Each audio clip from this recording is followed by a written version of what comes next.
အမီတယောက်ကသားသမီးတွေကိုမွေးဖွားပြီးတဲ့နောက်သူ့ရဲ့သားသမီးတွေကသူ့ကိုအရှင်လက်လက်ပြန်စားကြပါတယ်။ဒါကဒန္တာရီထဲမှာမဟုတ်သလိုတင်းစားချက်လည်းမဟုတ်ပါဘူး။တဘာဝတရားကြီးတဲ့ကကင်းချီများလို့ခေါ်တဲ့ဒီအကောင်မျိုးစိတ်တချို့မှာတကယ်ဖြစ်ပျက်နေတာပါ။သားသမီးတွေကိုမွေးဖွားလိုက်တာနဲ့ဇီဝကမ္မဆိုင်ရာရထမှုတစ်ခုကိုဖြစ်ပေါ်စေပါတယ်။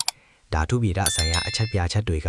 အမီထစ်တဲ့သူရဲ့ခန္ဓာကိုယ်ထဲကိုစီးဝင်သွားပြီးသူ့ကိုမလှုပ်ရှားနိုင်အောင်လှုပ်လိုက်တာပါ။တန်ရာရသွားတာလည်းမဟုတ်သလိုတတိလစ်သွားတာလည်းမဟုတ်ပဲငင်းသက်သွားတာမျိုးပါ။သားပေါက်လေးတွေဥကနေထွက်လာတဲ့အခါသူတို့ရဲ့ပထမဆုံးအစာကတော့သူတို့ကိုဖန်တီးပေးခဲ့တဲ့ခန္ဓာကိုယ်ကြီးပဲဖြစ်ပါတယ်။ဒါကထိတ်လန့်စရာလည်းမဟုတ်သလိုရုပ်ရုပ်သဲဆဲဖြစ်နေတာလည်းမဟုတ်ပါဘူး။ဒီချိန်မတိုင်ခင်အထိတော့ဒီအမိကဥတွေကိုခွေးပတ်ပြီးအနီးကပ်ကကွယ်ပေးခဲ့တာပါ။ရန်သူတွေရဲ့ပေးကနီးပြင်ပါလောကရဲ့အန်တရယ်တွေကနီးစောင့်ရှောက်ပေးခဲ့ပါတယ်။